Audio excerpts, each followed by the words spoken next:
Okay, we're going to move on to the right hand side of the page now. I'm going to change colour pencil because I've worked in green over there, just fancy a change.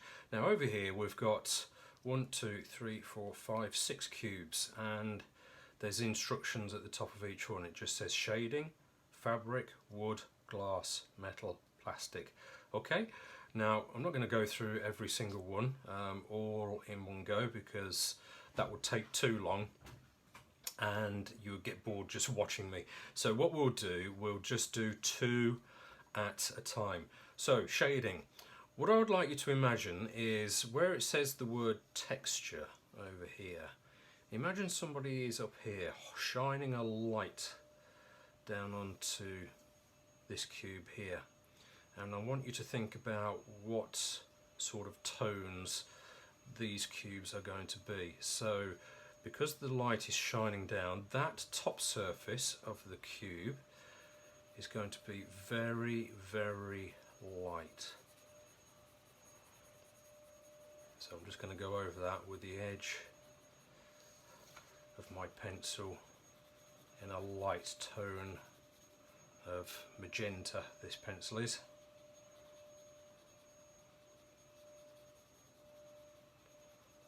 Can you hear my wife in the background doing the hoovering?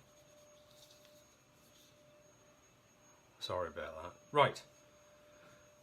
Now, so that's going to be light. Now this surface, if there's somebody is standing up here with a torch shining down onto this cube, this surface, this bit here of the cube, is going to be a dark tone. So look back at the tones that we did over here, and that needs to become really dark. So I'm going to go over that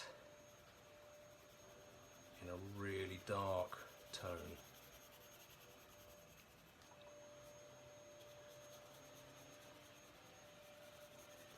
Don't worry if it looks a bit messy, because as we did over on the left hand side of the page, you can work back into this and just tidy it up afterwards, crisping everything up, make it look nice and dark. And don't be afraid to turn your paper around either. It can make life a lot easier if you keep turning your piece of paper around rather than keeping it in one position.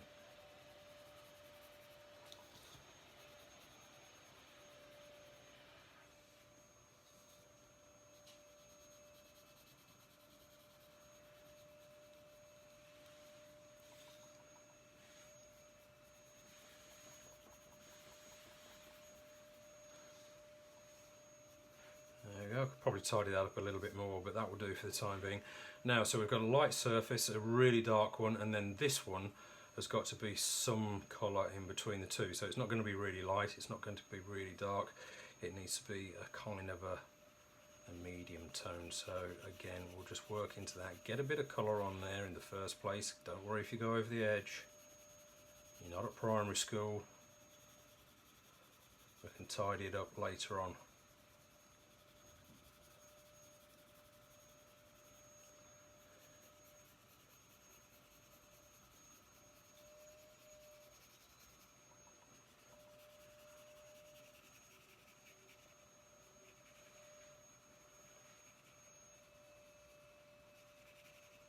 Okay, so we've got a light tone, a really dark tone, and a medium tone.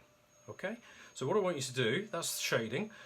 I'd like you to do exactly the same on the fabric one. So I'd like you to make that a light surface, make that a dark surface, and make that a medium surface. So we'll do those two, and then we'll come to the other cubes later on.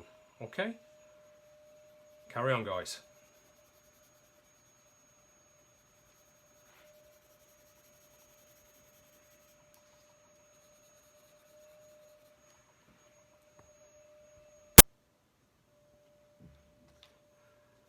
Okay, I've done now the shading and the fabric cubes, so they look fairly similar. You may have noticed I've been round the outside edges with a ruler and the same colour pencil that I was using just to tidy up all of the edges of the cube. That's why I say it doesn't really matter if you go over the edge a little bit. We'll talk about why we're going to do this in another lesson, but you can do that on all of the cubes and go all the way around the outside. Right, that one is done. But this one, it says we've got to make it look a bit like fabric. Now I'm going to make mine look a bit like a furry cube. So what I'm going to do, I'm going to go back into this with the same colour pencil that I was using before, and I'm just going to put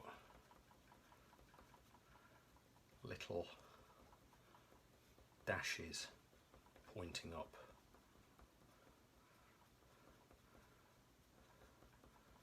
So it looks a little bit like fur. That's the texture that I'm trying to achieve, which is that word over here. That's why we're doing this. We're trying to give it a kind of a texture, so that if somebody was looking at this, they could say, oh yeah, I can see that that is not just a smooth surface, that is made up of a kind of a fabric. So I'm doing the top surface.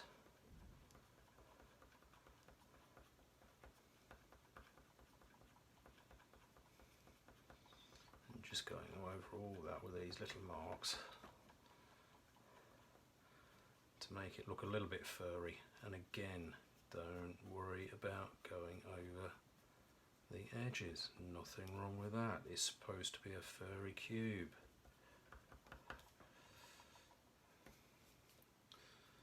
Okay, I don't know whether it looks like fur or whether it looks more like grass, but it's got a texture anyway, hasn't it? So what we'll do, that was the top surface, we'll do exactly the same with this surface. I'm going to turn this piece of paper around actually, because I want to do the same kind of mark, but I want to keep the direction the same all the time. So I'm going to go just putting little dark dashes into this cube. So this is on the medium tone surface that we're doing here.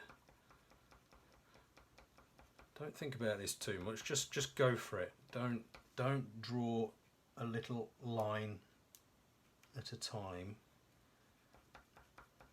Just go a little bit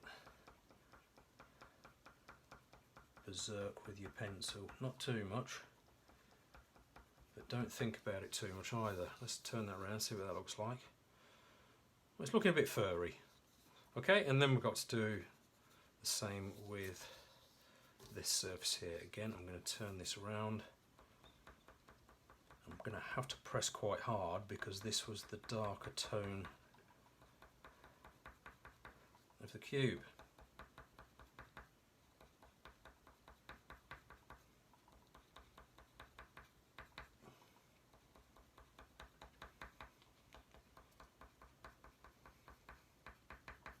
There we go. I think that looks a little bit like a furry cube. So we've now got shading. We've turned that one into something that resembles fur rather than fabric. Now what we've got to do is do a cube that looks like wood, one that looks like glass, one that looks like metal, and one that looks like plastic. Okay, now what we'll do, as I said, we'll do two at a time. So what I want you to do is go away and do exactly the same as we did up here. You can change colour pencil if you want to. I'm going to go back to my green and I'm going to make this a light surface.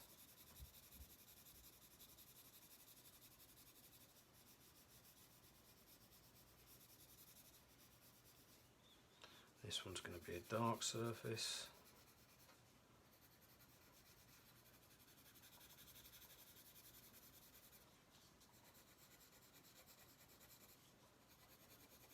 And this one's going to be a medium surface, and you need to do exactly the same thing on the glass cube. So if you could go away and just shade in the wood cube and the glass cube with the light tone, dark tone, medium tone, and then we'll show you how to convert that into something that looks like wood and something that looks like glass.